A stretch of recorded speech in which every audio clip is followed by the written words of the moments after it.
So, good evening, ladies and gentlemen. I'm Dr. Vandana Mangal, the moderator for today's session.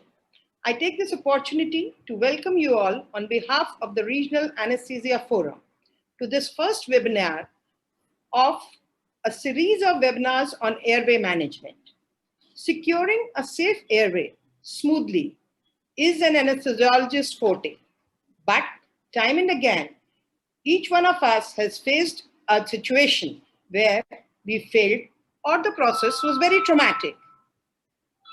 With each passing day, our understanding and skills of managing the airway improve, and also with the newer devices, our skills improve further.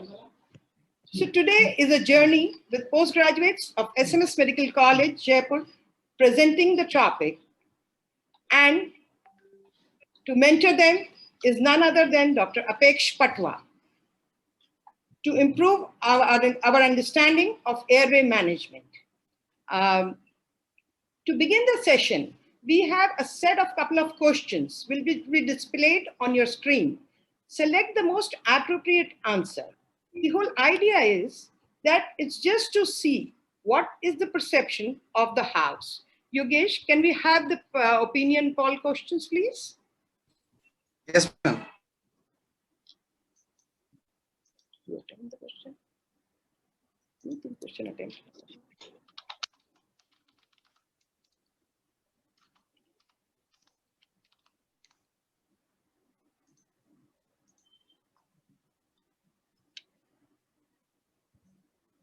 The first question, please.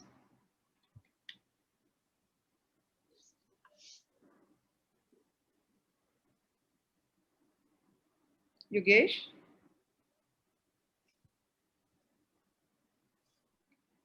Can I have the first question, please?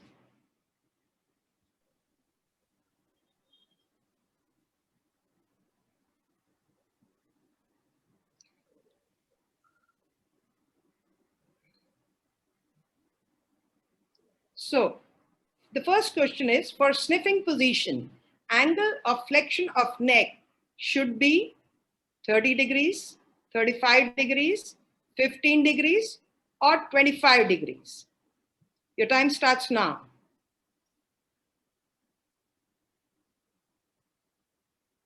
Okay, time up. Next question. Question number 2. Direct laryngoscopy should be performed with the table height for performer at the level of the xiphoid of the performer, at the level of the umbilicus of the performer. Your time starts now.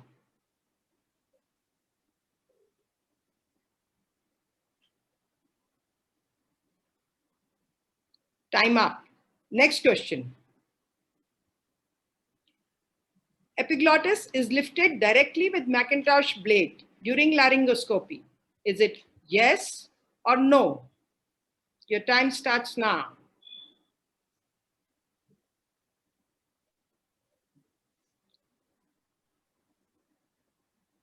Okay, the questions are over. Okay, so now we move on to the next, which is a 10 minutes deliberation by the postgraduates of SMS Medical College, Jaipur. So I would first like to introduce the postgraduates. They are Dr. Ayushi, Dr. Abhinaya, Dr. Humel, Dr. Kshitij, Dr. Namita, Dr. Swati, and Dr. Rahul Sisodia. Now over to Abhinaya for the presentation. Abhinaya? Yes, ma'am. The floor is yours. Thank you, ma'am.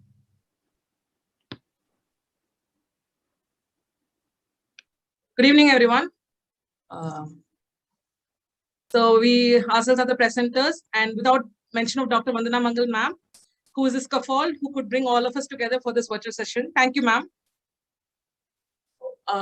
Moving on to the topic proper, direct laryngoscopy is actually defined as the use of laryngoscope for a direct visualization of the vocal cords. That is, you create a straight line of sight from your eyes till the vocal cords for both visualization and for inserting the endotracheal tube. So we can describe it as 2 P's and 3 E's, that is the positioning, preparation, epiglottiscopy, exposure of larynx, and the entry of tube. So with due credits to Manuel Garcia, who in 1854 was credited with as the inventor of laryngoscopy or the father of laryngology. He was none other but a singer of opera who had an extreme interest in vocal cords and its movements. He was not a doctor or a scientist, but a singer of opera. Thank you, sir. Moving on to the axis. We have 3 axes, which is the oral axis, the pharyngeal axis, and the laryngeal axis. So our goal is to minimize the angles between these axes to create an ideal condition for intubation. So that which can be done in 2 steps, the step 1 and step 2. The step 1 will be to align your, to define the axis first. The oral axis will be a horizontal line drawn across the top of the tongue. The pharyngeal axis will be a tangential line from the uvula till the posterior surface of the epiglottis. And the laryngeal axis will be a perpendicular line drawn to the vocal cords. So to align the pharyngeal and laryngeal axis, we will prefer putting a 8 to 10 centimeter thickness pillow beneath the occiput of the head. We would prefer a pillow without any indentation so that we don't have any loss of centimeters. And this will cause the angle of pharyngeal laryngeal to approximate. And it has been found that approximately 35-degree neck flexion at the cervical spine is ideal condition for these axes to approximate. And the second step would be to approximate the oral axis to these already 2 aligned axes, which can be done by a partial face extension by extending at the forehead, which causes a 15-degree extension after ideal studies at the face plane, or an 85-degree extension at the atlanto-occipital joint. Moving on, that is also known as the sniffing or the Jackson-Boyce position, or also known as the barking dog position. It was Jackson and Boyce. Jackson was the person who did the laryngoscopy, and Boyce was the assistant who had the help for him. So they are the duo who came about this position. So again, I repeat, it's the flexion at the C-spine and extension at the atlanto-occipital joint. And I'll be dealing with the help and ram position later in the slides. Moving on to the procedure proper, the positioning, as ma'am had put forth in her question, the table height would be at the level of the xiphoid, minimum at the level of xiphoid. It can even reach up to the nipples. And a distance of 12 to 18 inches is preferred from the operator till the target.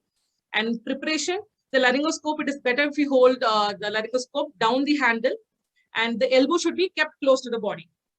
And moving on to the epiglottiscopy, we'll prefer opening the mouth with the scissoring technique using the first and the third digit to achieve a maximum opening of the mouth. The laryngoscope is introduced to the right side of the mouth, and with a careful sweeping of the tongue to the left, we approach to the midline. And afterwards, we advance in the same way along the base of the tongue. And moving progressively, the angle of destruction is then altered to lift the epiglottis, which will be dealt in the next slide between the difference between the straight and the curved blades. So basically, we transmit the force via the higher epiglottic segment onto the epiglottis edge so that we can push it away from the posterior pharynx. So at this point, some might face difficulty of inserting the tube, which can be overcome by asking the person to retract the cheek. So moving on to the 2 blades, that is the Mackintosh, which has a C, which is the curved, which stands for C in the curved blade, and the Miller, which has an L, which stands straight. So the difference would be the curved blade generally is the one which sits on the top of the base of the epiglottis, that is the vallecula. It lifts at the vallecula, so it indirectly lifts the epiglottis, not directly. Whereas Miller's lifts the epiglottis along the tongue on a whole. Actually, Miller's has been found to be more effective than Mackintosh, but we do not prefer it nowadays due to the vagal stimulation causing extreme bradycardia, especially in children. Moving on to the manipulations used in laryngoscopy, that is the external laryngeal manipulation. We have the technique called burp, that is the backward, upwards, rightwards pressure on the thyroid cartilage. This differs from the Selleck's manual, which I would like to mention here, which is the cricoid pressure used for aspiration prophylaxis, and burp is on the thyroid cartilage. It can be done in 2 ways. It can be either done by an assistant by pressing on the thyroid cartilage and causing the laryngoscope's blade to come and fall on the vallecula, easily in case of Cormack-Lehen grading of a 2B or a 3A to facilitate easier intubation. Or the operator can guide the hand of the assistant, which is also known as modified manual laryngoscopy, to achieve an ideal plan.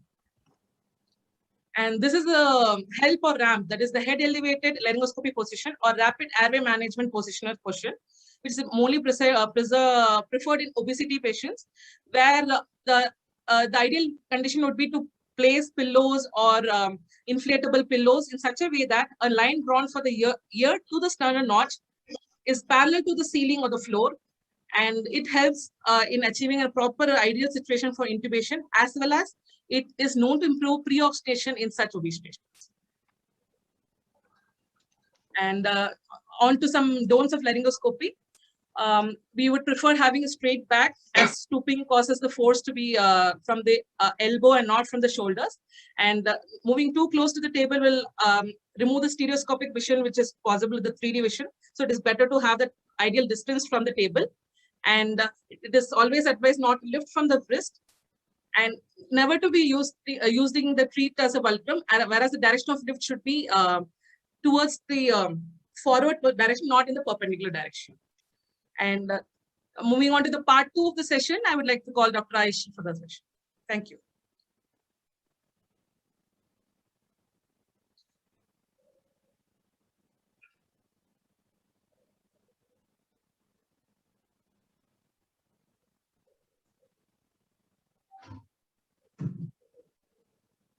Thank you, Abhinav.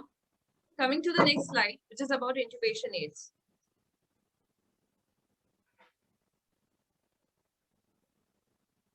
First of all, let's talk about what is a difficult airway. According to the American Society of Anesthesiologists, the clinical situation in which a conventionally trained anesthesiologist experience difficulty with face mask ventilation or difficulty with endotracheal intubation is known as difficult airway. Now, let's come to the difficult intubation. If a trained anesthesiologist is unable to intubate even after 3 attempts or more than 10 minutes has been taken, then it is known as difficult airway. So let's talk about the aids that we have.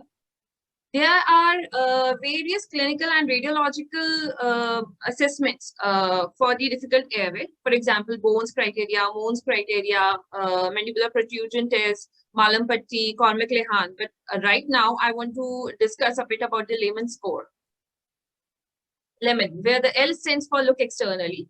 There might be facial trauma, large incisors or buck teeth, beard or mustache, large tongue, which may make the airway difficult. Then we have to evaluate the mouth opening, which if it is less than 3 finger breadth, hyoid mental distance if less than 2 finger breadth, and thyroid mental distance if less than 3 finger breadths. Then Mallampati grade, if it is 3 or 4, which means there is only visualization of the base of the uvula or the soft palate is not visualized at all. If there is any obstruction in the airway, or the neck mobility is decreased due to contractures or cervical injury. All the scores, they have 1 mark for them, and the higher the score, the more difficult is the intubation. Now, the aids that we normally use. The most common is the endotracheal tube stylet that we use daily, which is available in different sizes. Apart from endotracheal tube, we have hyperangulated glidoscope stylet, which is used during glidoscopy, and Buji also we have. Whenever there is a failed intubation, it can lead to trauma and edema. And stylet is for the manipulation of the shape and for the facilitation of the ET tube. Buji. Buji is originally produced by Portex and Ashman stylet. It is superior to stylet, and it is available in 2 forms, hollow and solid. The hollow, it can be used for the ventilation, while the solid can be used as an aid to the intubation. As we can see over here, once the Buji is introduced into the trachea, and it can be used for the ventilation purpose, and afterwards, the endotracheal tube can be threaded over the Buji, and the Buji can be taken out again. Videolaryngoscopes and glidoscopes. These are the innovative advancements when compared with the conventional laryngoscopy. Uses, they can be used for the elective oral and the nasal intubation.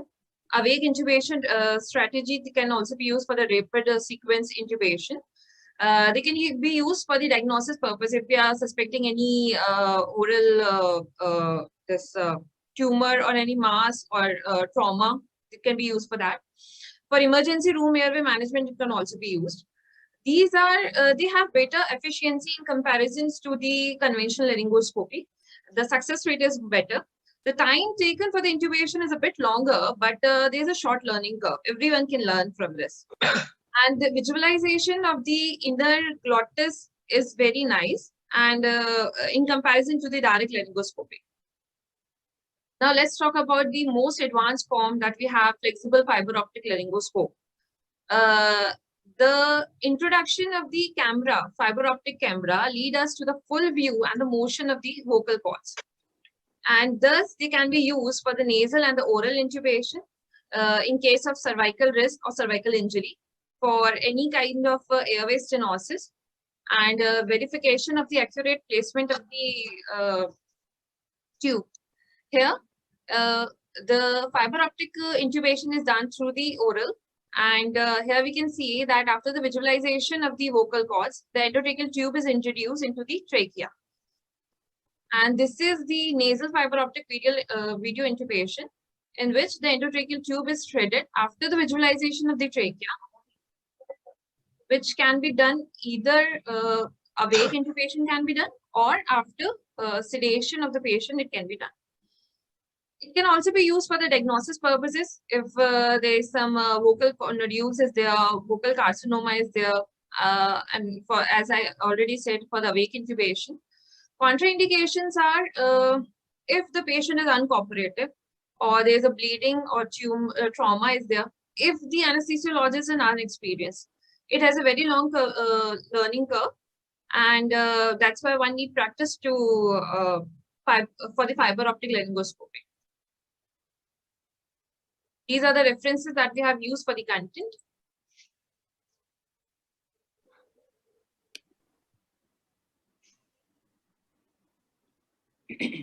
Over to ma'am. Thank you, ma'am. Thank you. Thank you so much, Team SMS. Excellent presentation. It was very good presentation. Okay, when it comes from Dr. Patwa, it means a lot. It means a lot. Okay, so now over to Dr. Apeksh Patwa. And Dr. Apeksh, can you stop sharing your screen, please? Ayushi? Yeah, thank you. So Dr. Apeksh Patwa needs no introduction. He is an airway person. He's been involved in the formation of guidelines of the Indian Association for Difficult Airway, IDA, and he's been a faculty, I think, everywhere. Don't give the names and numbers, but everywhere. And he's been visiting conferences as faculty, and he has many publications. He has written chapters in various books, and all that I'm saying will make meaning when you listen to him. Then you will realize that whatever I've said is too small for him. And he's working as a chief consultant anesthesiologist at Kailash Cancer Hospital and Research Center, Muni Ashram, Goraj. Believe me, it is a beautiful place. I have visited it, and you just don't feel that you're in a hospital. It's an excellent place. He's also a consultant at the Vadodara Institute of Neurological Sciences, Vadodara Laparoscopy Center, and he and Dr. Amit Shah have devised a video laryngoscope and waiting to use it. Thank you. Over to you, Dr. Patwa. Thank you for your kind introduction. I'm highly obliged by the introduction. So, should we start with the question answer session to the panelists, or should we keep it later? Yeah. You can go. You can go ahead. Everyone is on board. You can do that. Yeah. Ayushi and Vinay, are you sure that 3-axis alignment theory is given by Bannister and Macbeth? They actually align the axis? Sir, actually, they do not actually align the axis. They are known to provide an optimal condition. It doesn't exactly align the axis, but after so many studies, it has been found that sniffing position is ideal for intubating, though it doesn't align the axis exactly. Yeah, true. See, if you look at that study, McBath and Bannister study, is purely anatomical hypothesis. Yes. There is no trial for the patients. So it was just a hypothetical. Yes, sir, you're right. And definitely sniffing positions provide better laryngeal view. It doesn't mean that sniffing position align the axis. So alignment of axis is a different thing, and optimal laryngeal exposure is a different thing. These two are different things. So sniffing positions definitely provide the better laryngeal view, but whether it's aligned the axis or not, it's not sure. Right? Now, one of you have elaborated the definition of difficult airway. What was the definition? It's quite interesting to read this definition because there are a lot of limitation of this definition. I think Ayushi has represented the definition. A conventionally trained, it's a clinical situation where conventionally trained anesthesiologists fail to secure an airway or finding difficulty in securing airway. So, according to definition, the difficult airway is labeled difficult airway only after experiencing it. That's the biggest limitation. You can't label any airway as difficult airway before you experience this difficulty. So this needs conceptual change. Another limitation of this difficult airway are conventionally trained anesthesiologists. So it's for anesthesiologists only. If someone is doing intubation in the ICU, intensive is doing intubation in the ICU, and is finding difficulty, then it's not difficult airway, it's difficult airway. But as per definition, it's not. Another thing, conventionally trained. So there is no global perspective for a conventionally trained anesthesiologist because the training differs from area to area, medical college to medical college, country to country, state to state. So there are a lot of limitation of conventional concept of difficult airway. I think it's a high time to change this concept. We'll discuss this part, how to change this concept if time permits in this session or other sessions. Right? So you have described the difficult, you have described the laryngoscopy and video laryngoscopy both. So you were clear, okay, what is the line of sight with conventional direct laryngoscopy. Now, what is the line of sight with the video laryngoscopy? Either Abhinay or Ayushi. What is the line of sight with the video laryngoscopy? So once we go inside the oral cavity, we see the tongue, and as we proceed, we see the epiglottis. So we have to lift it, and then we can see the vocal cords. So line of sight in direct laryngoscopy is from our eye to the larynx. Direct line of sight. Yes, sir. What is line of sight in video laryngoscopy? From which point to which point? So all these parts, see axial alignment theory, then line of sight with the video laryngoscopy, held position, we will everything discuss during the session. Another thing, you mentioned about the Lehman scoring, Malam patti, distances, Yes, sir. right? Then tongue protrusion, Yes, sir. or mandibular movement protrusion test. So why these tests are required to predict the difficult airway? Yes, sir. Why it is required? So that one would be prepared already. So once the difficult airway is anticipated, we'll be prepared with all the aids that we have, so that no failed intubation will be there. Yeah, that is the purpose.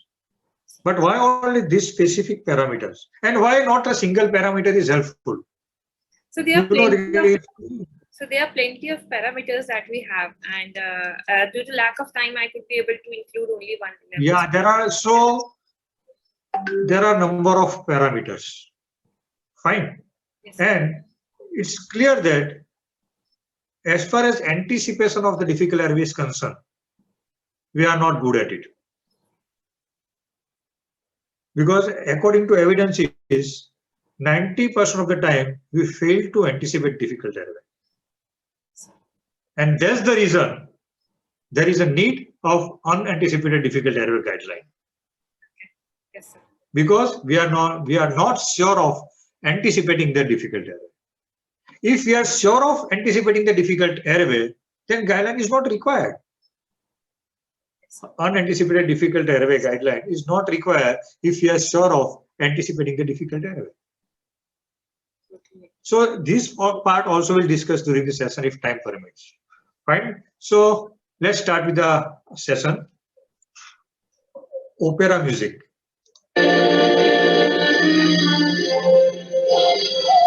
I think Abhinay has mentioned about the opera music because it's a tribute and to Manuel Garcia. He was not an ENT surgeon, not an anesthesiologist, not a doctor. He was inventor of larynx. He has seen his own larynx, and he was a professor of singing, and he was singer in the opera houses. So it's a tribute. This music is a tribute to Manuel Garcia. So, understanding and optimizing laryngoscopy. What do you mean by understanding laryngoscopy or optimizing laryngoscopy? So, optimizing laryngoscopy means getting best possible view of the larynx. That is called optimizing laryngoscopy.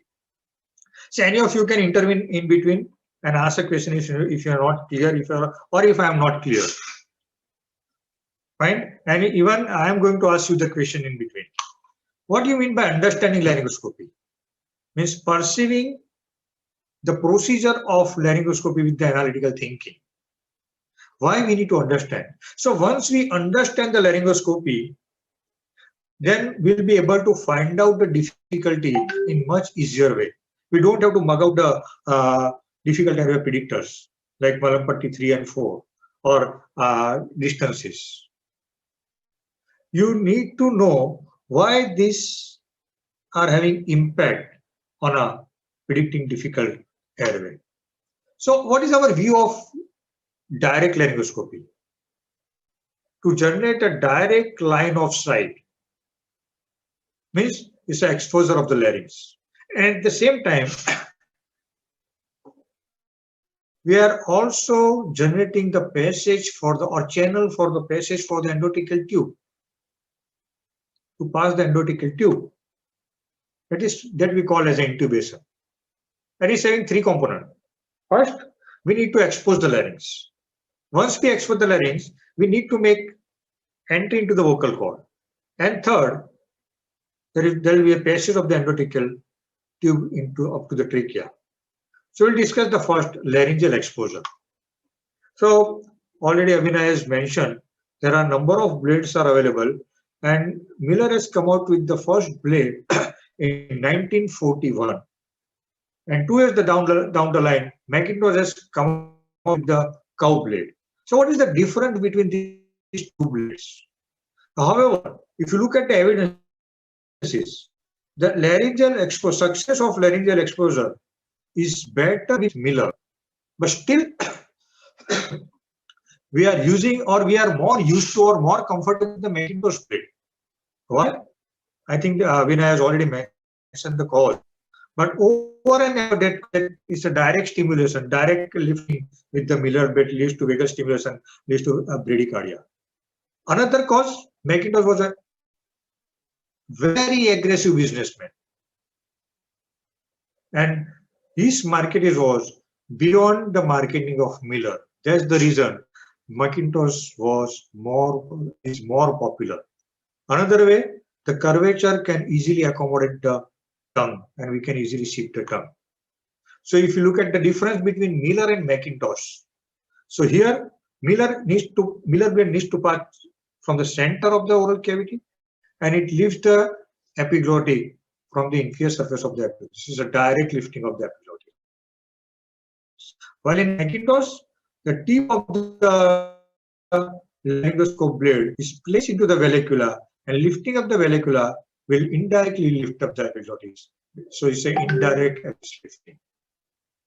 However, both the blade provides the laryngeal view, but optimal laryngeal exposure depends on patient.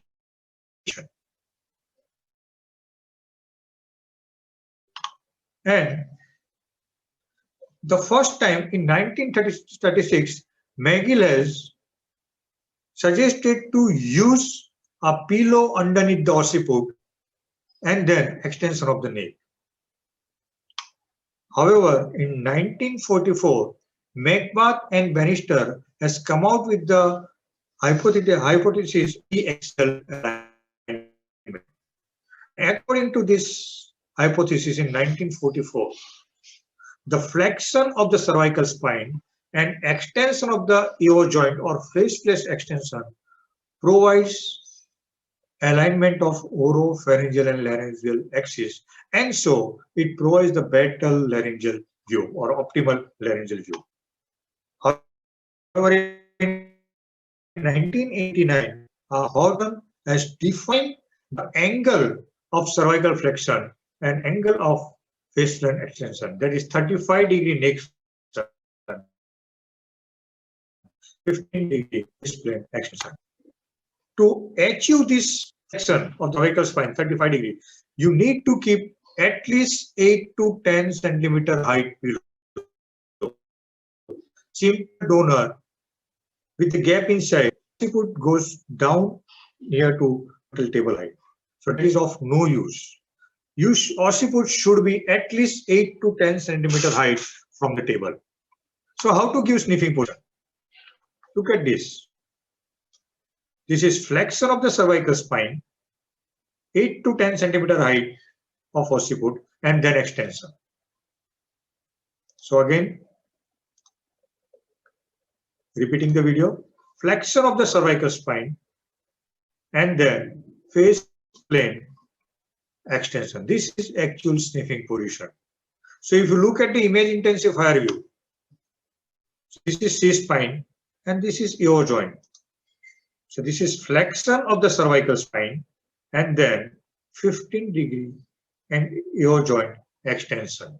So I'm again repeating the video. Flexion of cervical spine of the EO joint.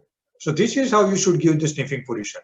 And for that, you need to have at least 8 to 10 centimeter height pillow to keep the occiput at the level of 8 to 10 centimeter height from the horizontal surface of the table.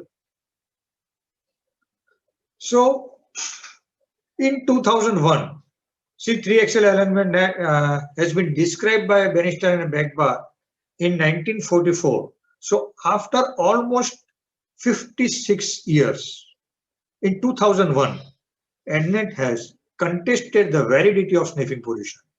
He was the first person to prove that with the sniffing position, with the flexion of spine and extension of the EO joint, there will not be any axial alignment.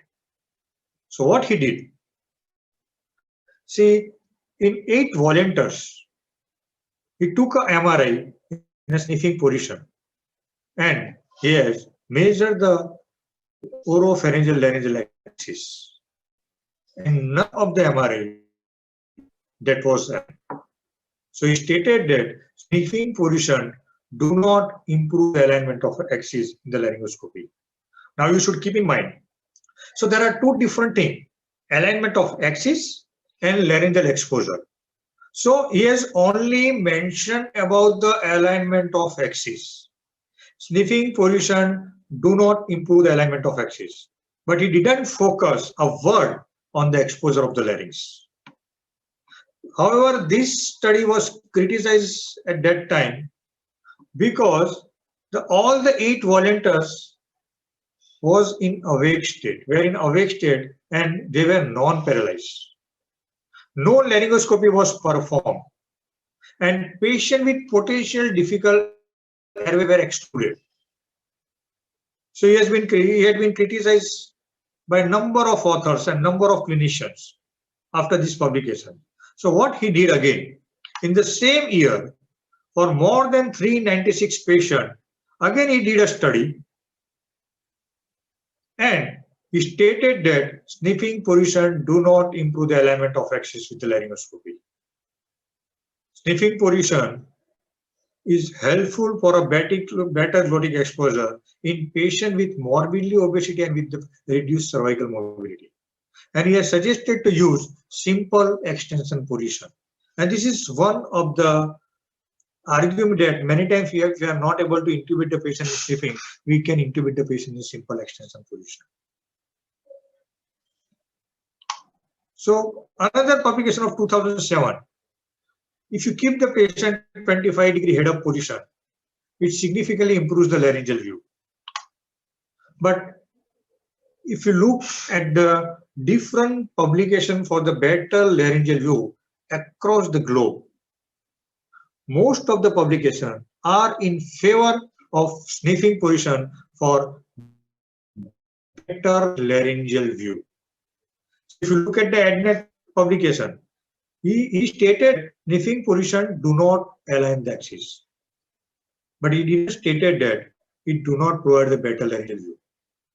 So sniffing positions provide the better laryngeal view, that is for sure. Why? That we'll discuss later. How sniffing positions provide the better glotic visualization and comfort of intubation. So if you look at all the publications across the globe, in Hindwai publications is supposed the sniffing position. Malaysian or Nepal University Journal, it provides, they are supporting the favor of sniffing position for better glotic visualization. So conclusion of the most of the studies, all the literature support sniffing position for optimal laryngeal view in direct laryngoscopy. Whether sniffing position align the axis or not is a different thing, but it provides a better laryngeal view, that is for sure. So I think this has been described by the Abhinay. I'm going to skip this RAM position in obese, how to do it, and HEL position.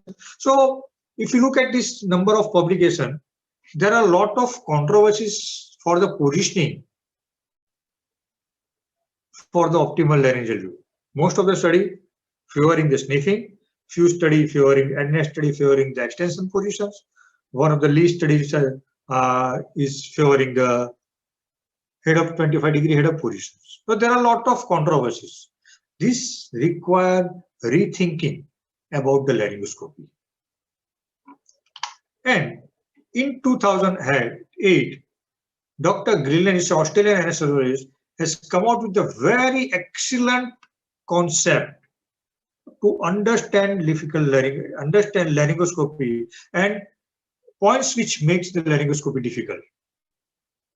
So he's come out with a new conceptual understanding laryngoscopy by new conceptual framework. And according to this Grillen theory, there are two phases of laryngoscopy. First, static phase, and second, dynamic phase. The static phase is governed by the posterior anatomical structure of the neck that we can call as a posterior complex. And dynamic phase is governed by the anterior anatomical structure. We can call it as an anterior complex. Now, what is static phase? What is dynamic phase? As you know, position of the face and neck is governed by the ability to flex the cervical spine and extend the AO joint.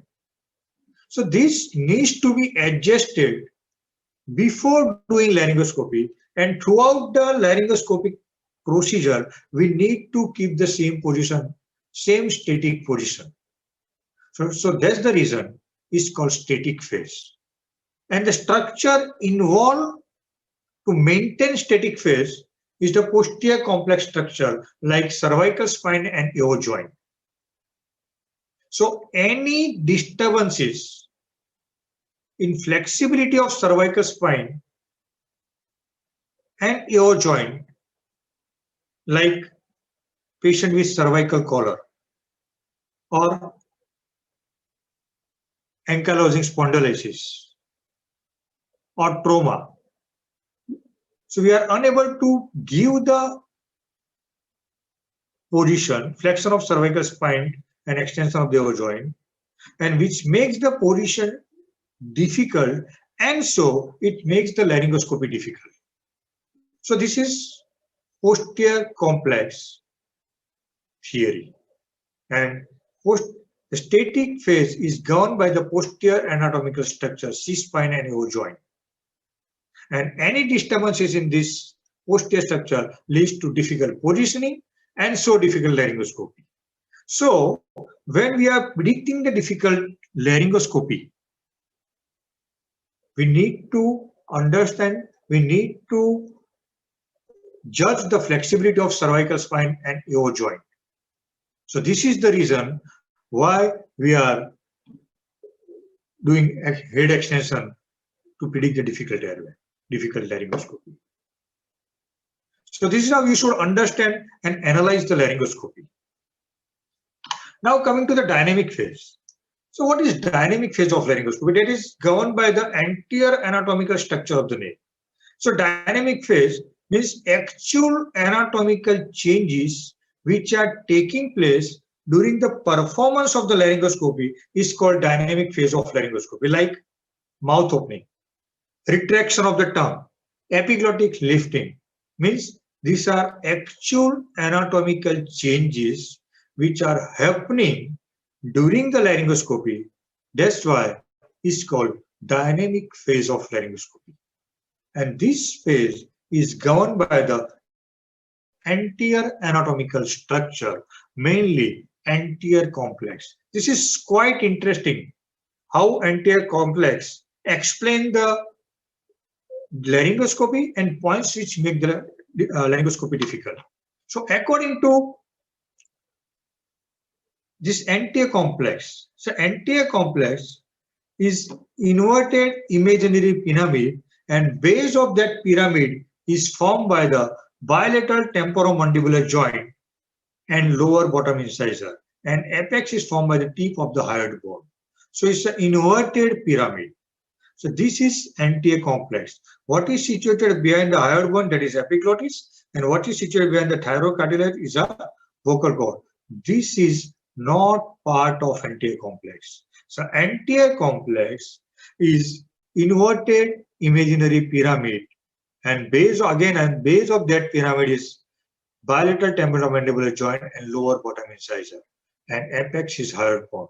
Now what is the clinical significance of this pyramid? What is the content of this pyramid?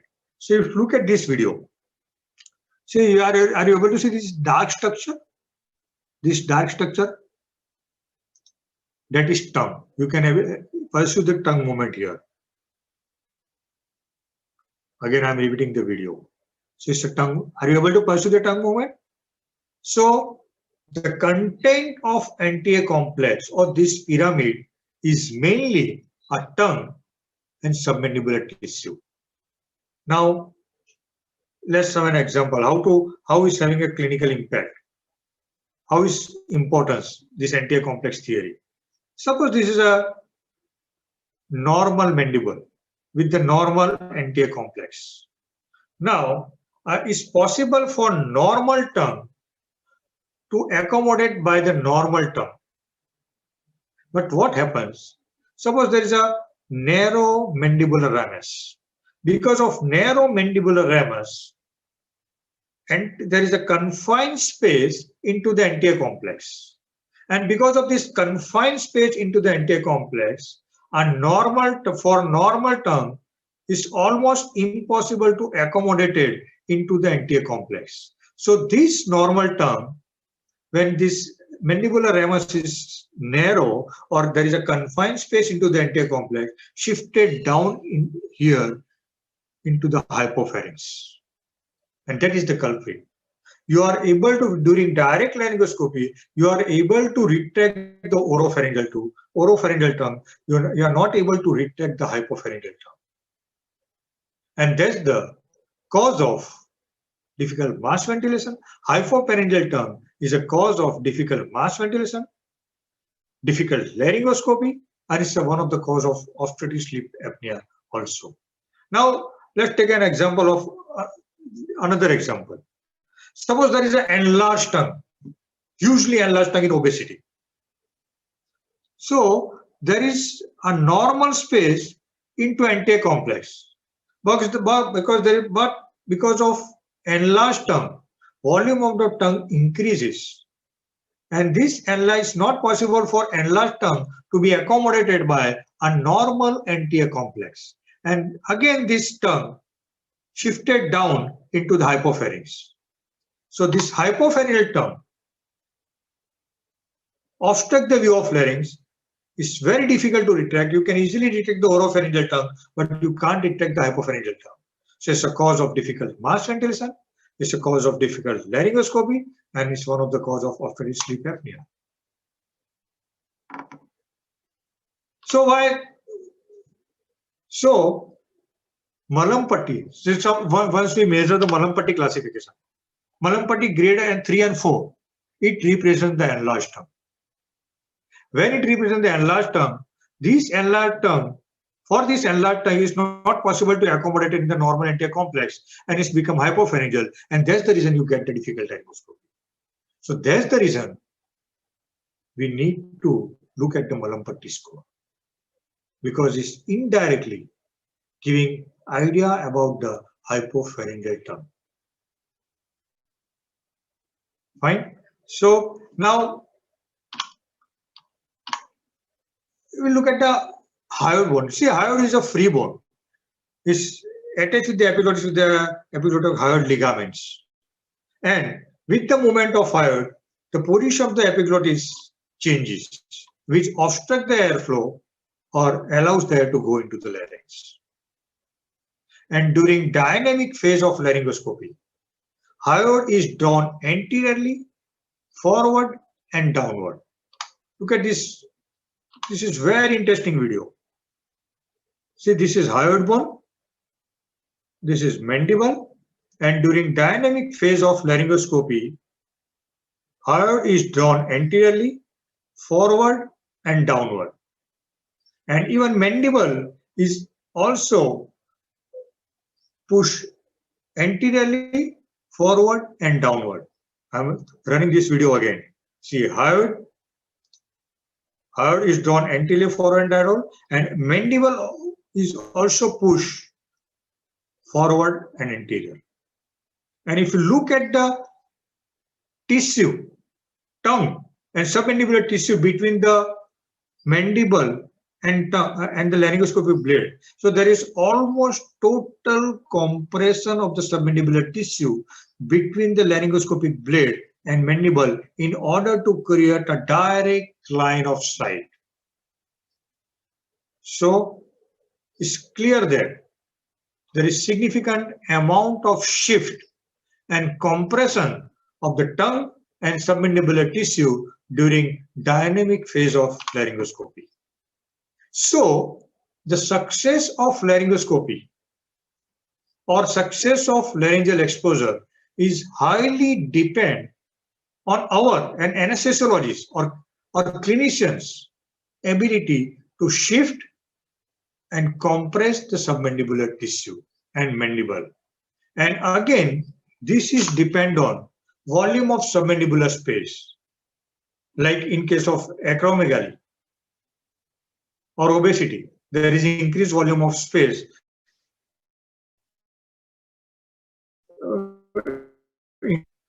And because of its enlarged tongue, require higher force to compress. And this leads to difficult laryngoscopy. So when there is a reduced compliance of submandibular tissue, like CA tongue with the hard tongue, it's difficult to compress. Angioneurotic edema is difficult, that tongue is difficult to compress. Ludwig's angina, this tongue is enlarged and less compliant, is difficult to compress, leads to difficult laryngoscopy. Again, range of temporomandibular joint movement. As we have seen this video, during the dynamic phase of laryngoscopy, we are pushing the mandible anteriorly. So if there is reduced range of temporomandibular joint movement, then we are not able to make the forward movement of the mandible, and that's the reason we find the difficulty in laryngoscopy. And that's the reason we need to measure the temporomandibular joint movement. Because during dynamic phase of laryngoscopy, we are making the forward movement of the mandible. Same way, when there is a calcification in stylohyoid ligament, we are not able to make the forward movement of the hyoid bone, leads to difficult laryngoscopy. And space occupying lesion in the oral cavity against leads to difficult laryngoscopy because it's not able to compress the submandibular. We are not able to compress the submandibular tissue. So, in short, for predicting difficult laryngoscopy, first we need to identify the anterior complex compressibility, means softening of the tongue, submandibular tissue compliance, volume. Then, as we are making the forward movement of mandible, then for that we need to check the temporomandibular joint movement. Then hyoid, possibility of calcification, we need to check the movement of the hyoid. And posterior complex, we need to check the neck extension, neck flexion, neck extension, because we need to give the sniffing position. So this is how, so that is the reason with the single predictor, we are not able to anticipate a difficult error, because laryngoscopy is a combination, is a process governed by the anterior complex as well as the posterior complex. And we need to measure this criteria to predict the difficult airway. So it's clear that position does not provide the optimal laryngeal exposure. We must apply force to achieve exposure. And so, first, there should be a proper anatomical normal anterior complex and compliance. Second, there should be a flexibility of the posterior compartment, posterior complex. And third is force of laryngoscopy. It's a clinician's or anesthesiologist's ability to compress the tongue and submandibular tissue. However, the force of laryngoscopy can be reduced during the dynamic phase to improve the laryngeal view. So that has been again explained by Dr. Gilland in 2010. So this is primary cow. This is oropharyngolaryngel primary cow. And secondary cow is laryngopharyngolaryngotracheal cow. And if you look at the line of sight during direct laryngoscopy, this is the line of sight from our eye to the larynx. And if you look at the area between the direct line of sight and primary cow, this is mainly submandibular tissue and tongue. So to create a direct line of sight, we are shifting this whole volume above the level of line of sight. So we are compress the tongue, make the mandible movement forward, push the mandible anteriorly, and then able to generate the direct line of sight. So in short, we are flattening the primary cow during laryngoscopy. So if you look at the area between the line of sight and primary cow in neutral position, this is the line of sight and this is the primary cow. If you look at the tissue area, tissue volume between this much. So this much of the tissue you need to shift above the line of sight to get the direct laryngeal view. When you change from neutral to extension, so area volume of submandibular tissue reduces. So here with neutral, you require higher force because there is a higher volume. In extension, there is a less volume of submandibular tissue compared to the neutral, so you require lesser force.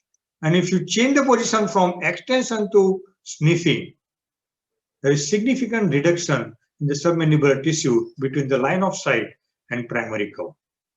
So almost 10% reduction of submandibular tissue once you change the position from neutral to sniffing. There is significant reduction of the volume of the submandibular tissue by 10%, almost 10%. So as volume is less, it requires less force to compress and retract. So that is the reason sniffing position provides the better laryngeal view. Not because it aligns the axis. Because sniffing position significantly reduced submandibular tissue volume. And if you look at the insertion passage of the endothecal tube in a neutral position, look at this.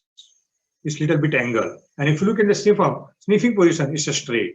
So sniffing positions decreases the force of laryngoscopy and provides the better passage for the endothecal tube. And that is the reason why we should use sniffing position. Not because it aligns the axis. And why? Because sniffing position flattens the primary curve and reduces the submandibular tissue from between the line of sight and primary curve. And that is the reason, because it provides the better laryngeal exposure with relatively less force of laryngoscopy compared to other position and facilitate the better passage of the endothecal tube. So according to this new concept of Dr. Greenland, NTA complex theory, the success or optimal laryngeal exposure is a summation. First, posterior complex flexibility means positioning. Second, favorable anterior complex anatomy and compliance. And third is our ability to compress and detect the submandibular tissue, means force of laryngoscope. Then and then we'll be able to get the optimal laryngeal exposure. So there are a number of factors which affects the success of laryngoscopy. Few of them are external laryngeal manipulation. And literature describes the various external laryngeal manipulations. Bimanual laryngoscopy, Cricoid pressure, BORP. See, bimanual laryngoscopy improves the view compared to BORP and Cricoid pressure. What is bimanual laryngoscopy? Bimanual laryngoscopy means with one hand we are doing the laryngoscopy and with second hand we are compressing the cricoid or thyroid cartilage. So it's called bimanual, manual laryngoscopy, and it's better than BORP. And there is another technique of modified bimanual laryngoscopy. It is more effective than the bimanual laryngoscopy. What is modified bimanual laryngoscopy? It's nothing great. It's simply when our assistant is compressing the thyroid cartilage. So performer is guiding the assistant hand for compressing the thyroid cartilage. That is called modified bimanual laryngoscopy. Is more effective than simple bimanual laryngoscopy. So coming to the illumination of light. So many anesthesiologists are thinking that higher the brightness, better will the visualization. No. There should be optimal brightness. And this revised draft of International Organization for Standardization is suggesting 700 lux as an optimal light output for a optimal laryngeal view. And keep in mind that a brighter laryngoscope may not be necessarily be a better one. What should be the table height? So many people are using the lower rib margin or umbilical. No, it's a wrong technique. Your table height either should be at nipple or xiphoid for better comfort and higher success. And a certain blade modification, a flexile blade, McCoy blade, or we are usually calling it as a Trupti blade. It improves the laryngeal view with less force of laryngoscopy. Look at this video. It improves the laryngeal view with less force. So force is required here, and here just elevating the epiglottis by the flexity. So it makes the laryngoscopy faster, easier with less force compared to simple Macintosh blade. So in short, the laryngoscopy, optimal laryngeal exposure is a summation of positioning, anti-complex anatomy, force of laryngoscopy, modified bimanual laryngeal manipulations, optimal brightness, and optimal table height. Thank you. Thank you for patient hearing. So this is about the understanding and optimizing laryngoscopy. However, we are conducting the on-patient training on the fiber optic and videoscopic airway management. It's a 3-day course, and we are also running a fellowship, 3 to 6 month fellowship with the 50,000 stipend, and is for a MD or post MD or after 1 year of passing DA, and they have been exposed to actual on-patient training with the fiber optic intubation, video laryngoscopy, video stillate, DLT, blocker, surgical airway, whatever the technique is there, we are teaching them on patient. Over and above that, to get the lateral analytical thinking to manage the difficult airway. And I'm highly thankful to Dr. Greenland for excellent publication on understanding laryngoscopy. Thank you. Dr. Vandana, should we keep the question answer session here and keep the video laryngoscopy afterwards? Yeah, I think, yeah. How long does video laryngoscopy take, Kapech? Another 15-20 minutes, minimum. 15-20 minutes. Continue. So I think let's continue. Or you want to do the question, because in the chat box, we've not received any questions so far. So it will be some questions from my side and Yes. some discussion. If you want, we can do that and then move on to video. We can finish up with the question answer. Yeah. So whatever the doubts the PGs are having, we will be able to clear at time. Yeah. So anyone who wants to ask anything? Abhinaya, your team? Fine. I haven't written yet. You have not? Written question to say, but बोल दो ना. जितने वो बोल. So I have a couple of things to ask you. That Stop share. Yeah. sorry, yeah. So you already answered that piece. That why should the pillow be 10 centimeter high? Yes. And well, you answered all that I was going to ask. You already answered. Anyone who are willing to ask anything? Abhinaya, stage. Humil Khan is having question. Yeah. Please, Humel, you can speak up. You can unmute yourself and speak up. And keep the video on also. Yeah, keep your audio video on. You can. Humel, switch on your audio video and ask your question, please. Yeah. Humil. Good afternoon, sir. Remain. Sir, I was just asking a practical question. If flexible laryngoscopy is so much useful, it is very much not popular in the OTs. Which one? Why it is not so much popular in OTs? Just in that way. Which laryngoscope are you talking about? The flexible laryngoscope, sir.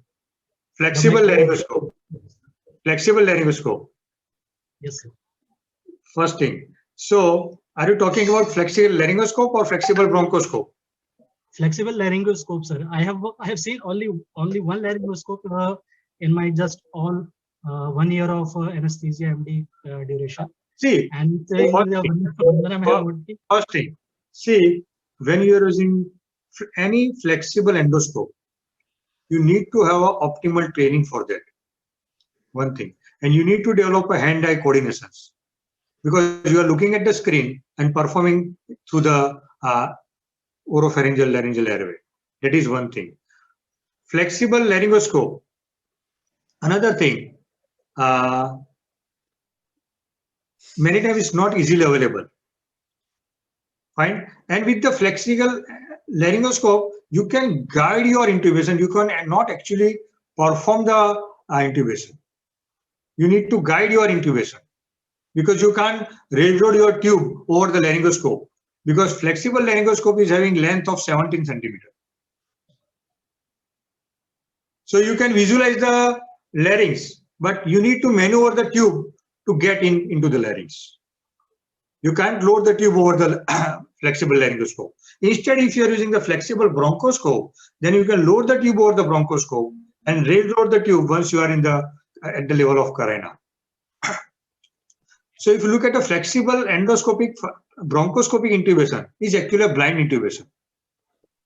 Because when you are passing the tube, you are not looking at the vocal cord. You are looking at the carina. So flexible bronchoscopic intubation is a blind intubation. And flexible laryngoscope, because of shorter length, is a guided intubation. It requires a lot of maneuver for tube to be in. And you need to pre-shape the tube many times because you are passing the flexible laryngoscope along the curve of the tongue. You are not creating a direct channel for the passage of the endotracheal tube. So you need to pre-shape the stellate also, pre-shape the endotracheal tube also if you are using that tube. Thank you so much, sir. Yes. And Swati wanted you to talk a little about light wand, use of light wand. But before that, I would like to ask you one thing. Yes. Many times when you're using a flexible bronchoscope, you're able to negotiate the bronchoscope, but then negotiating the railroading the tube onto it at times is very, very challenging. Very, very challenging to the extent that you feel you have to bring out the bronchoscope, True. So that require proper manipulation of the scope and tube. And there are a number of factors. I think it's another 30 minutes task to explain these things, why it happens. See, suppose your endoscope's diameter is 6 mm. And if you are taking the tube of 8 mm size, internal diameter, so there is a gap of 2 mm from internal diameter of the endotracheal tube and external diameter of the bronchoscope. So there will be a lagging of the endotracheal tube. And that lagging, what it happens, once you pass the tube, it's a blind intubation because you are looking at the carina or at the trachea. And that lagging get resisted at the laryngeal inlet. And that is the cause of resistance. So what you need to do, just withdraw the tube 3 to 5 centimeter, make a 90-degree counterclockwise rotation of the tube. This will overcome this laryngeal impingement. It's called the laryngeal impingement. Okay. So what ideally is the recommendation between the size of the bronchoscope and the endotracheal tube? What 1.5 should be mm. the proportion? 1.5 mm. So that's the optimal difference between the scope and tube. So if you're having 6 mm scope, use 7.5 mm ID tube. It's not like that you can't use 8 or 9. But if you are using 7.5, then there will be a higher success rate and less laryngeal morbidity. If you are keeping higher size tube, 8 mm or 8.5, then there are higher chances of getting laryngeal impingement compared to if you're using 7.5 number tube. Thank you. Anyone wants to ask anything more? Okay. Excuse me, sir. Yes. Sir, I had a doubt like, suppose instead of a head ring or like instead of occiput support, if we want to compensate it by extension further, is it possible or will it go in the opposite direction? Will it impede our intubation? Like we do the normal extension 15-degree extension. Instead of, suppose we don't have a head ring or sheet available, is it possible for further extension to compensate for that, or For will what it further cause? See, ideal optimal extension, and even the maximum extension you can achieve at your joint is 25 degree. You can't achieve more than that. Fine. So if you try to achieve 50 degrees, not possible because it's AO joint movement. I think you have seen that video. I have shown the AO joint movement. Yes, sir. Yes, sir. That's the max. Thank you, sir. Yes. So someone in one of the literatures was talking about inflatable pillows. So they said that it's not a fixed height and you should tailor make these pillows, like inflate these pillows to the required height, which might differ from one patient to the other. So what is your opinion on that?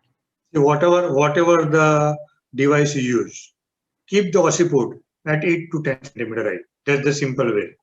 Okay. Whether you use the pillow, or whether you use the ring, or whether you use the inflatable pillow, or whether you use the number of bottles, roll it and keep it. Ideally, occiput should be 8 to 10 centimeter height. Okay. So the criteria is not that the tragus and the sternal angle. The tragus should be higher than the sternal angle. That is for ramp and help position. Okay. Tragus to sternal notch. Yeah. The line drawing from tragus to sternal notch should be parallel to horizontal plane of the table. So that should be achieved in every patient, right? Or only in obese patients? See, if you are achieving in the same way, it will be like a flexion of 35 degree and extension of the 15 degree. Okay. Okay. Kshitij, you can ask the question yourself. Kshitij wants to ask a question that is video laryngoscope helpful in can't intubate situation, or the fiber optic guided intubation or tracheostomy is our ultimate rescue? Again, just repeat the question. So, can't intubate, can't oxygenate situation. Yeah, he's called it only can't intubate situation.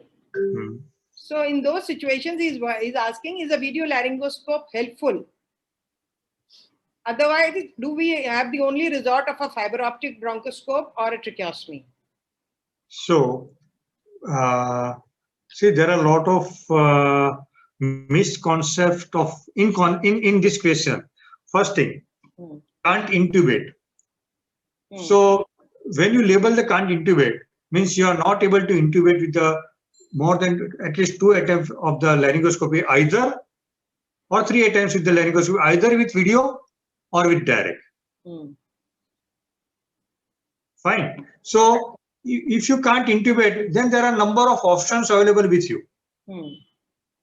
You can go, see, if you're not able to intubate and if saturation is not above 95, you can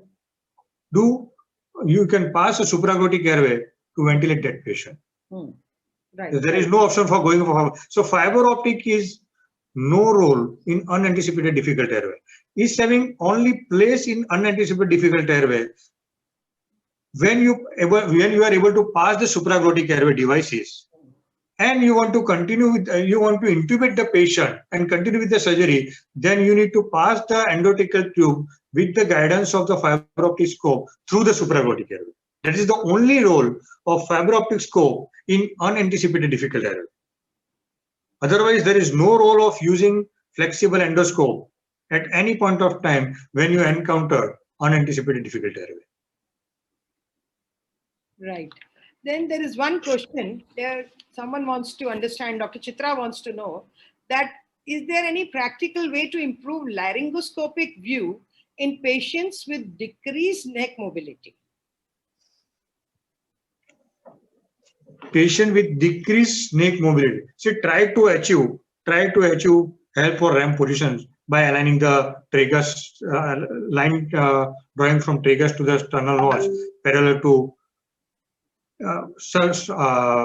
horizontal surface of the table.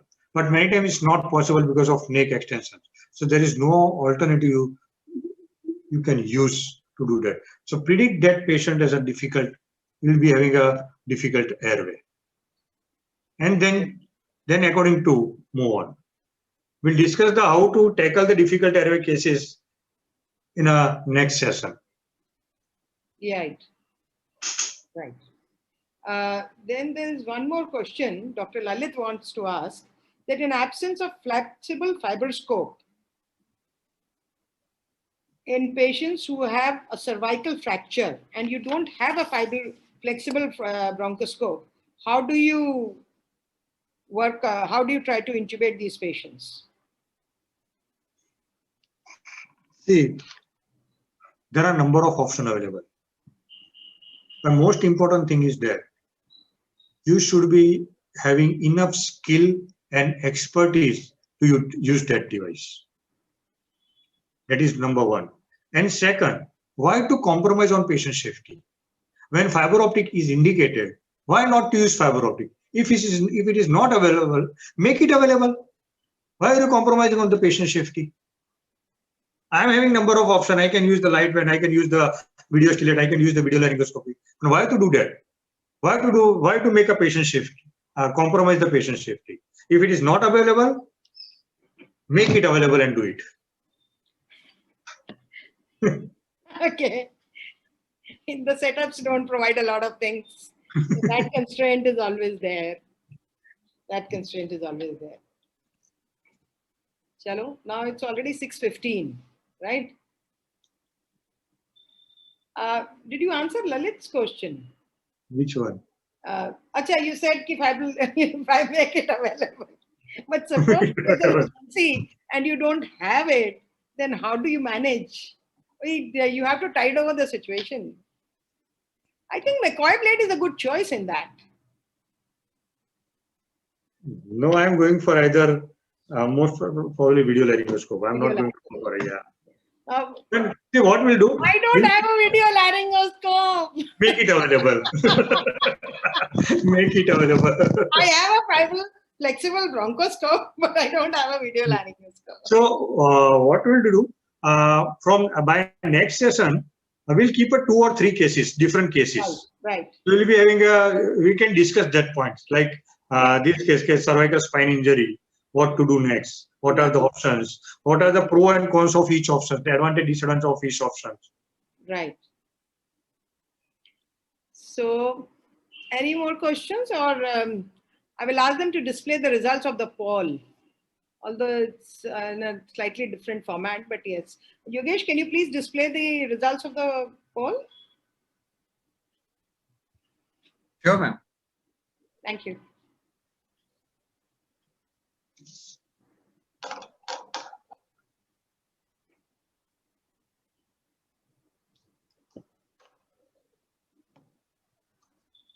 Yes, ma'am. Yeah.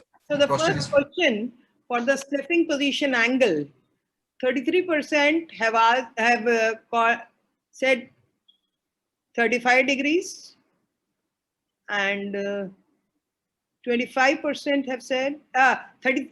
Okay, equally all. Yes. 35%, 20. Everyone is equally distributed.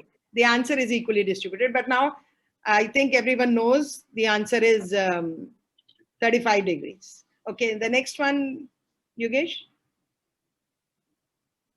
Yeah.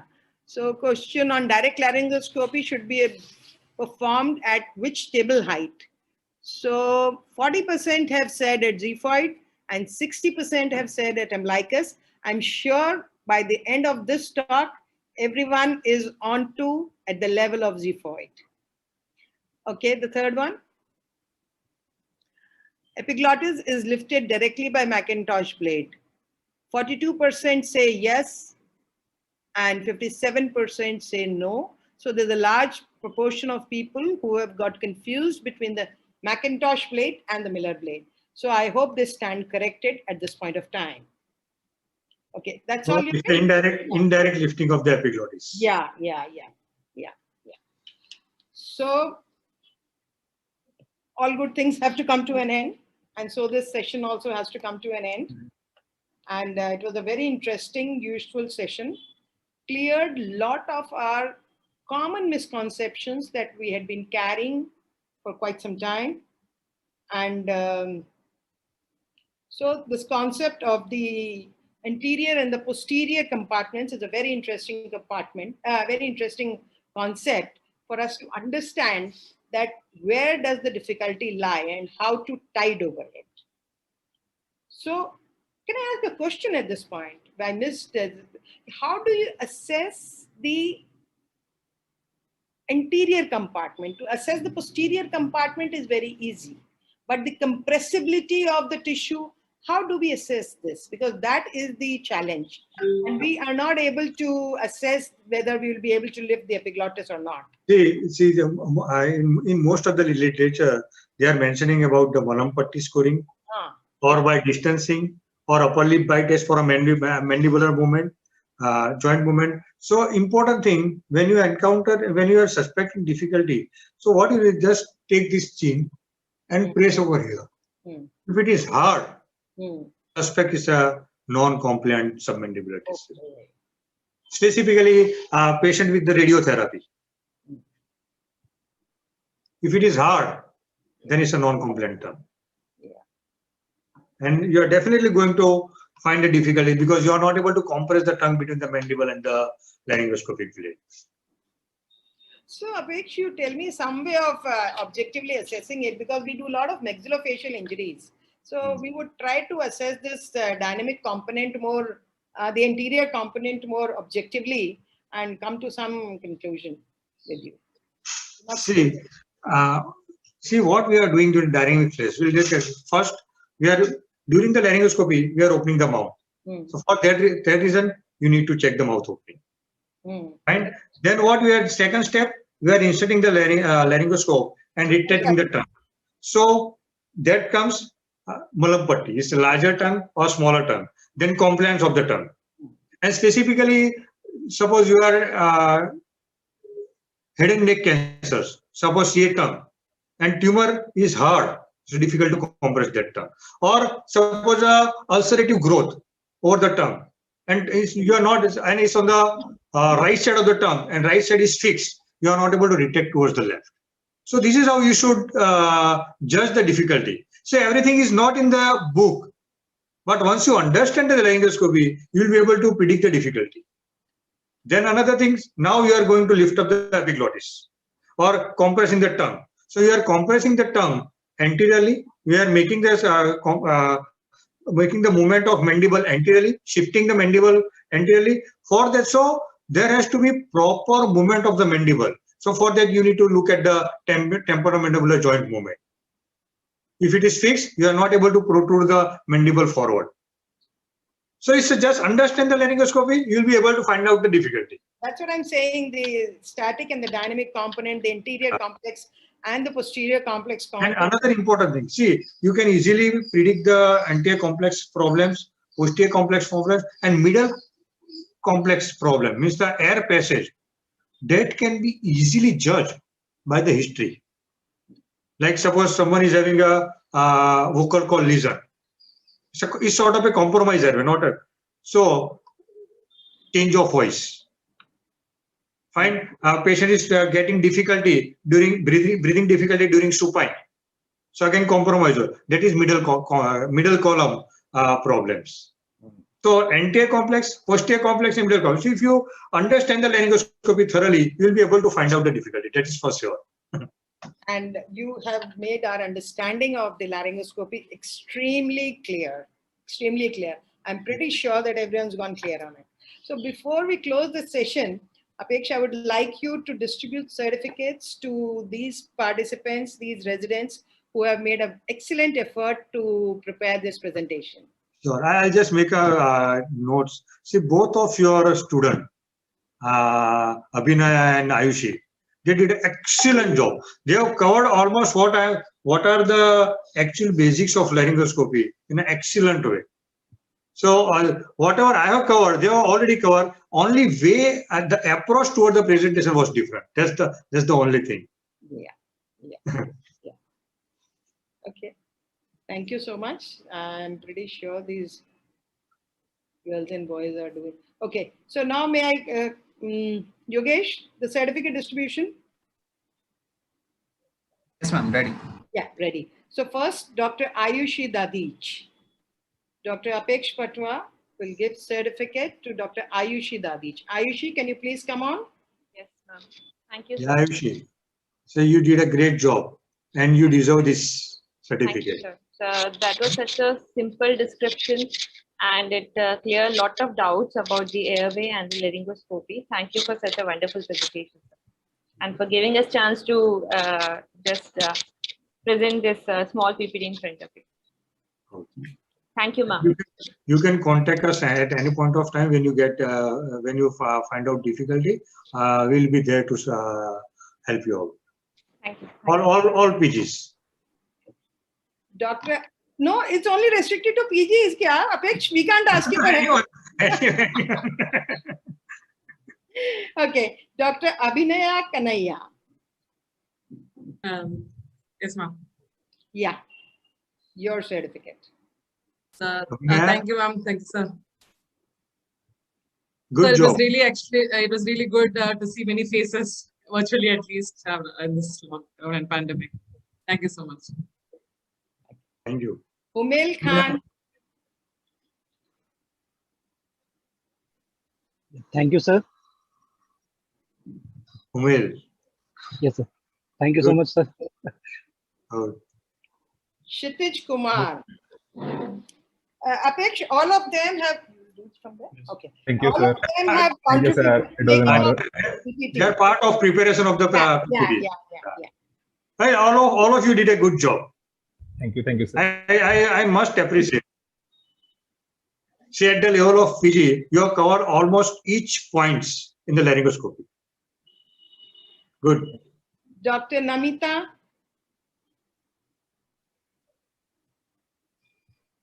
Namita, can you please come up? Yes, ma'am. Thank you so much, ma'am. Thank you so much, sir. You're doing your duty, right? Okay, good. She's in the OT. Trauma. Okay. Dr. Swati. Yes. Thank you so much, ma'am. Thank you so much, sir. Hey. Dr. Rahul Sisodia.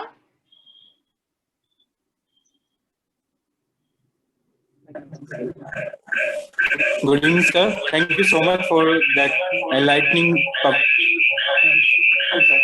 I have to switch myself off. My fault. I'm sorry. I messed it up. It's okay, ma'am. Okay, never mind. Chalo. Tera band kar diya? Good to see you, Rahul. I messed something. I messed up. This was my fault. Rahul was with me. You are muted, ma'am. Yeah. You can stop sharing the screen, please. Yeah. So now for a formal thanks, I would request Dr. Ramesh Gupta, sir, to please come up and formally thank everyone. It's always my pleasure to be with you. Don't thank me. I am a part of SMS. I know. Yes, it has been a very interesting and exhaustive session. I am sure everyone is clear now on the topic. I am on behalf of Regional Anesthesia Forum. Thank Dr. Apex Patwa to accept our invitation. I congratulate residents from SMS Medical College for an excellent presentation and participation. Thanks to Team Virtual Events for making this virtual event a reality. Thankful to Smith Medical, our partners in this execution. Last but not the least, all the participants who logged on and put their valuable questions and comments. Thank you all.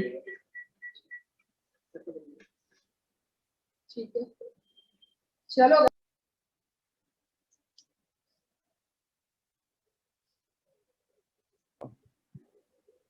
Thank you. It's really enthusiastic participation from all of you, and specifically our teachers. You have motivated your PGs.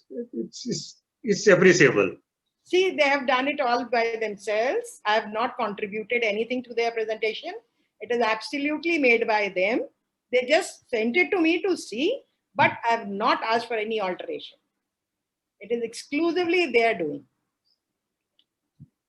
So, see you all. See you by next week. Next week. Be prepared with the cases. Huh? आज ही के समय, आज ही के वक्त 5 बजे next one.